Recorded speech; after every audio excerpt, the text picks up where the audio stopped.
नमस्कार, मी वैष्णवी जाधव आणि आपण पाहत आहात सांगली न्यूज। पाहुयात आजच्या विशेष घडामोडी। मिरजेतील सेवा सदन हॉस्पिटलचे डॉक्टर रवी पाटील फाटक मॅडम यांच्यावर त्वरित गुन्हे दाखल करा, अन्यथा मयतांच्या कुटुंबियांसह एमआयएमच्या वतीने जिल्हाधिकारी कार्यालयासमोर उपोषणाला बसणार असल्याची माहिती एमआयएमचे जिल्हा अध्यक्ष डॉक्टर महेश कांबळे यांनी दिली आहे। रत्नागिरीच्या रुग्णाच्या मृत्यूला जबाबदार कोण आहे? पालकमंत्री, जिल्हाधिकारी, जिल्हा पोलीस प्रमुख यांनी पूर्ण चौकशी करून दोषींवर त्वरित गुन्हे दाखल करावेत अशी मागणी एमआयएमचे जिल्हाध्यक्ष डॉक्टर महेश कांबळे यांनी केली आहे। मयत फारुक यांच्या कुटुंबियांनी अशी मागणी केली आहे। मिरजेच्या आरोग्य पंढरीमध्ये माणुसकीला काळीमा फासणारी घटना काल घडलेली आहे। याचं एक उदाहरण म्हणजे मिरजेतील सेवा सदन हॉस्पिटल जे डॉक्टर रविकांत पाटील आणि डॉक्टर अमृता फाटक हे चालवतात, यांच्याकडे 27/7/2020 रोजी फारुक पोत्रिक नावाचं खेड रत्नागिरी जिल्ह्यातील एक पेशंट ऍडमिट झालेलं होतं।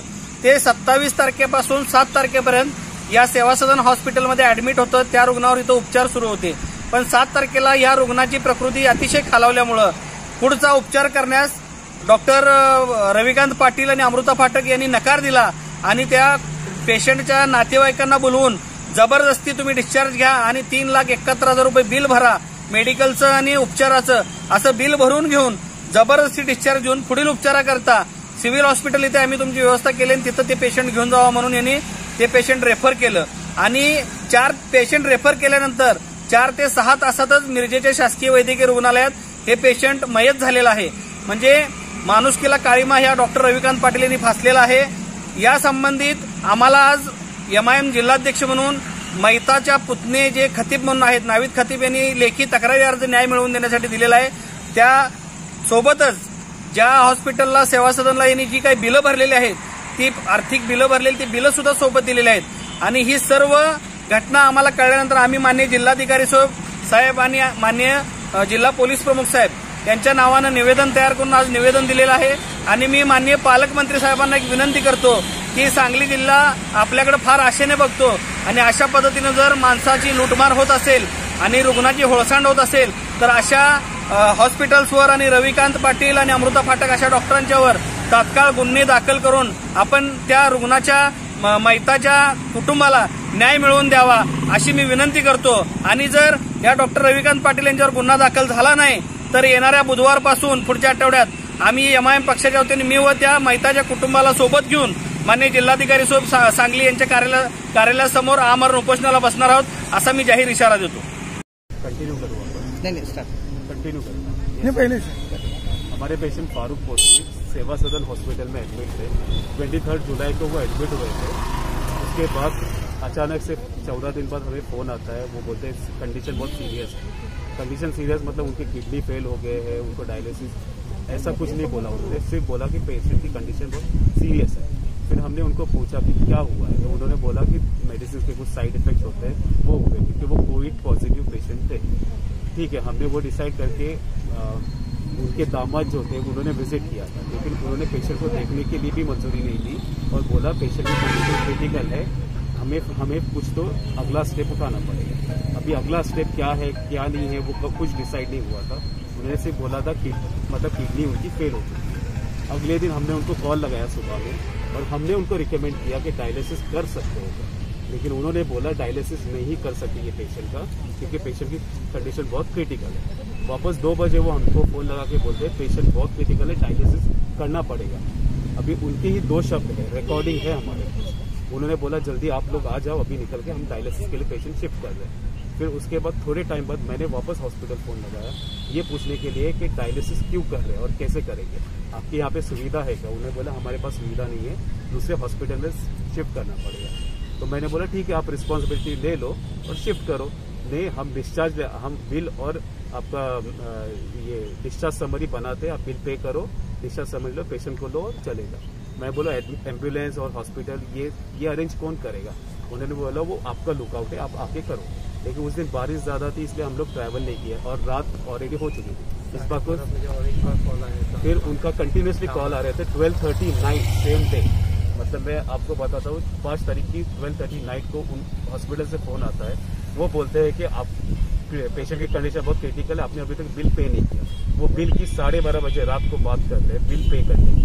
मतलब उनको ऐसा लग रहा था कि हम लोग पेशेंट वही रखेंगे, मर जाएगा, बिल पे नहीं करेंगे, लेकिन वो बहुत गलत थे उस काम में। उसके बाद वो हमेशा एक ही ब्लेम करते थे कि आपका कोई रिलेटिव यहाँ पे है, नहीं है, लेकिन ऐसा कोई नहीं। उनके भाई और उनकी पत्नी थी यहाँ, लेकिन वो दोनों पॉजिटिव थे, इसलिए क्वारंटाइन हुए थे। और बाकी के 7 मेंबर्स उनके क्वारंटाइन हुए थे, कोई आ नहीं पाया, सब पॉजिटिव, इसलिए कोई ट्रैवल नहीं कर पाया।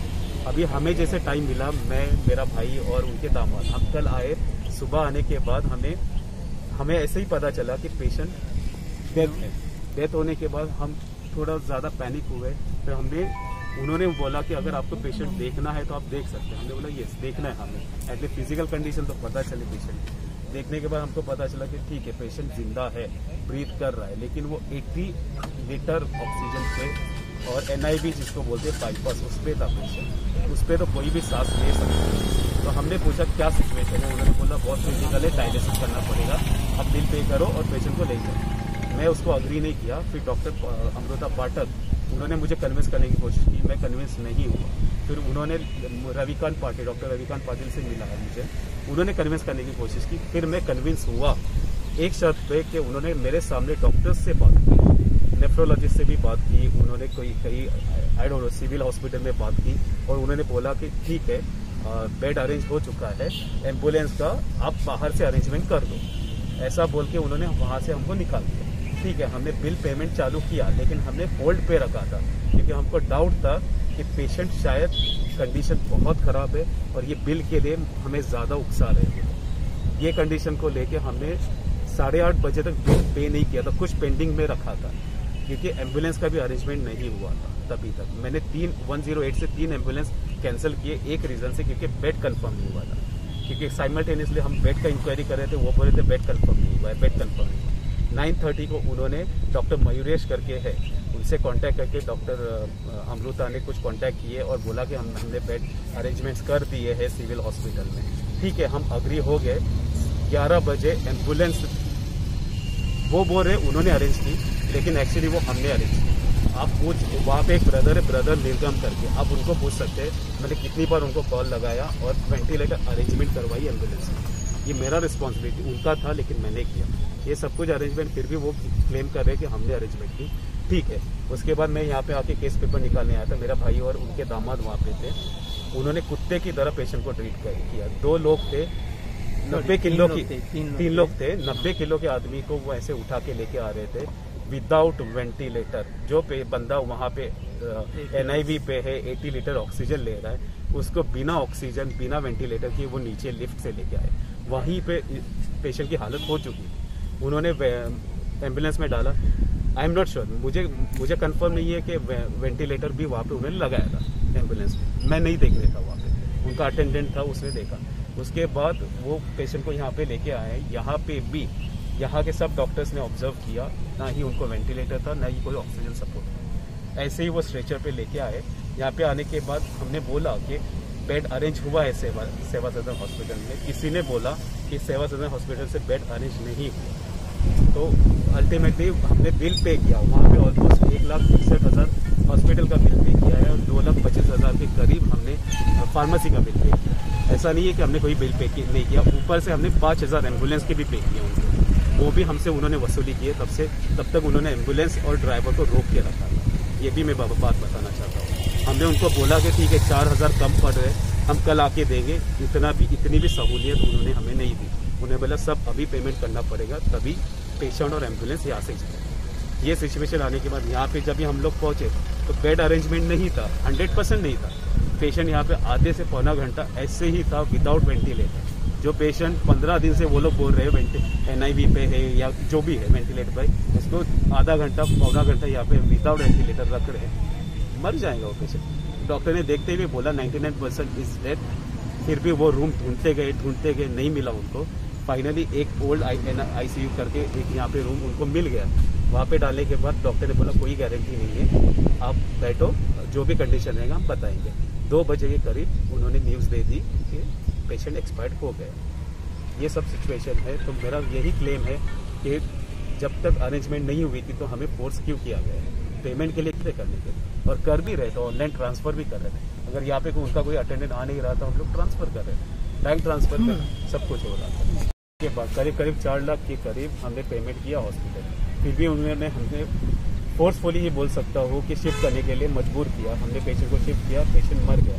अभी ये सिचुएशन को देखते हुए मैं कार्रवाई की मांग करता हूँ डॉक्टर रविकांत पाटिल और डॉक्टर अमृता पाठक और सेवा सदन हॉस्पिटल के ऊपर, और कलेक्टर से भी मैं कंप्लेन करूंगा और मुख्यमंत्री से भी कंप्लेन करना चाहता हूं मैं, और आवाज़ उठाना चाहता हूं कि कुछ तो कार्रवाई हो, क्योंकि मैं नहीं चाहता कि मैं जैसे और कई लोग सफर हो इससे, और सब कुछ सही से कार्रवाई हो जाएगी। Thank you. रोजच्या ताज्या घडामोडी पाहण्यासाठी आमच्या सांगली न्यूज चॅनलला सबस्क्राईब करा, लाईक करा, शेअर करा, कमेंट्स करा. कॉर्नरवरती असणाऱ्या बेल आयकॉनवर क्लिक करा आणि पाहत रहा सांगली न्यूज.